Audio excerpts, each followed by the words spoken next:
I have a whiskey from honestly an area that I don't think we drink a lot of whiskeys from. This is Wyoming whiskey. Ooh, I've heard Yeah. of that. Small batch bourbon whiskey.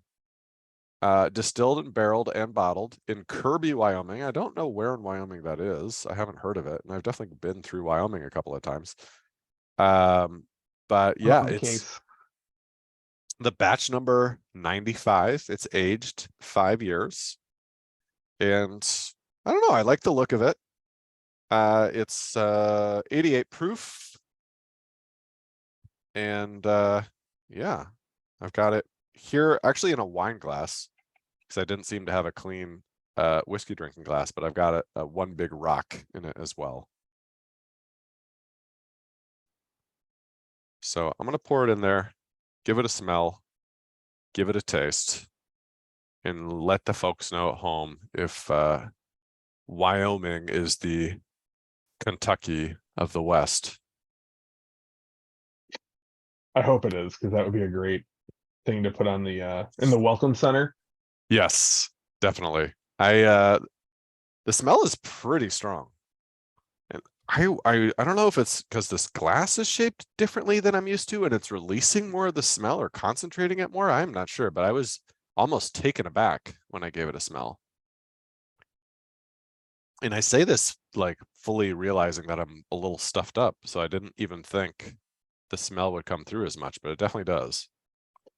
Kirby is directly smack dab in the center of Wyoming, right by a river. Okay. How far from Cheyenne are we talking? It If you had to looks like guess. it looks like a couple hours northwest. Okay. All right. Cheyenne is my main point of reference. Maybe Casper, I've been there too. It's about Casper is closer, so you'd be going in the right direction if you pass through Casper on your way to Kirby, Okay. Good to know. as Good the to know. crow flies. And crows do fly. Crows fly. Yeah, that's a Midwestern saying. I don't know if anybody's familiar with that. That's like if you didn't have to drive on a road. Yeah. I think most people go by that. And actually, the difference between how you would have to drive or walk or wherever somewhere between how a crow could fly it can be very stark differences here in the Bay Area. I was going to this one town over the Oakland Hills just called Moraga, which as the crows fly, this house that we were going to was probably 3 or 4 miles.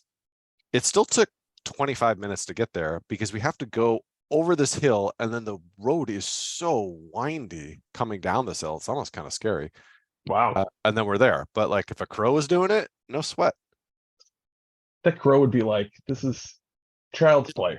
Yeah. Although I suppose now as the crow is flying though, how does that take into account elevation changes? Because that's not that easy on the crow, I'm imagining. Yeah, that's true. I don't know. We need to get a who would be a good person to interview about this, like a linguist. No, interview Lisa. Oh yeah, let's have Lisa. Can you come on the podcast next week? Yeah. She doesn't listen. Neither of our wives listen to our podcast. No, not a chance.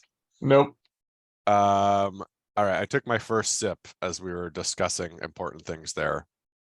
Yeah, I And also wanted to mention it looks really cool in that wine glass, so that could be it's a solid backup whiskey glass. I do like it. Yeah, it's I didn't mind putting it in there. I'm sitting with the first sip. It was pretty smooth. The alcohol content was like kind of low. I mean, it's only 88 proof. Mm-hmm. But it does have just kind of a crispness to it. Not in a bad way. Maybe that's a weird descriptor for whiskey, but it does kind of have that a little bit more. I'm almost getting like the mountains of Wyoming in this bourbon. Like That maybe makes sense based on where it is. yeah, maybe the water is coming straight off the Rockies. I don't know. But it's a little lighter than the bourbon that I'm used to. I get a little bit of a sweater on the inside feel, but not much. So I'm going to give it a second sip to see what I think about it. The light windbreaker on the inside. This is like almost the equivalent of like an all-day IPA. Like a Shout little out, bit Tom. lighter. Yeah. That second sip, It's an even taste. It's not trying to do too much. I don't feel like a bunch of different flavors hitting me. I just don't even catch one flavor in particular, but it does have a nice mouth feel or mouth coat Okay. as we're talking about now. Mm-hmm. Mouth parka. So I think I know which way I'm starting to go with this, but I do want to give it that third sip just to make sure. It's very important. This is how you know. This is video evidence of the seriousness with which we take our jobs as whiskey reviewers. I I feel like we have to take this seriously. Otherwise, how's anybody to know? How is society to function any further if we don't? Yeah. I did get like a slightly funny-ish aftertaste on that third one, and I don't know if it's because I took the sips too close to each other or I didn't cut it with anything.